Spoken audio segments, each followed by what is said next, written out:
నేను ఫస్ట్ అందరికి చెప్పేది ఒకటి, ఇండస్ట్రీకి రావాలనుకుంటే రండి, కానీ వచ్చే కంటే ముందు ఎడ్యుకేషన్ కంప్లీట్ చేసుకోండి అని నేను ఫస్ట్ చెప్తాను.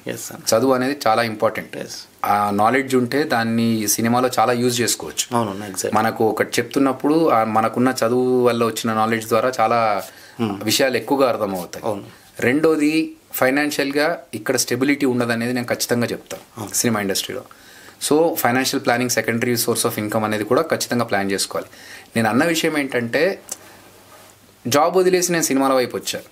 నాలాగా ప్యాషన్ని పర్స్యూ చేసుకోవడానికి చాలామంది, అరే నేను కూడా అనుకున్నాను కదా సినిమాలో చేద్దామని, కానీ నేను ఇప్పుడు జాబ్ చేస్తూ బాధపడిపోతున్నానే అనుకున్న వాళ్ళు ఎవరైనా సినిమాలోకి రావాలనుకుంటే, చూసావా ఆడిన్ని సంవత్సరాల నుంచి కష్టపడ్డాడు, ఏం బీకాడు అని అనే వాళ్ళకి చెయ్యొచ్చు.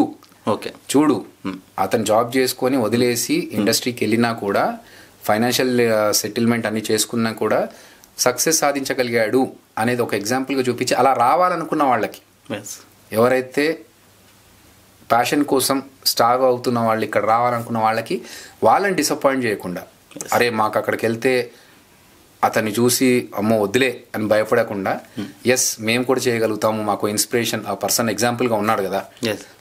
ఎండ్ ఆఫ్ ద డే ఏంటవి, మనం లైఫ్లో పోతున్నప్పుడు కోట్ల ఆస్తి ఉంది, లేకపోతే నేను ఒక కంపెనీకి వైస్ ప్రెసిడెంట్ గానో చేశాను అనే సాటిస్ఫాక్షన్ కంటే, నేను చేయాలనుకున్నది చేశాననే సాటిస్ఫాక్షన్ ఇంపార్టెంట్.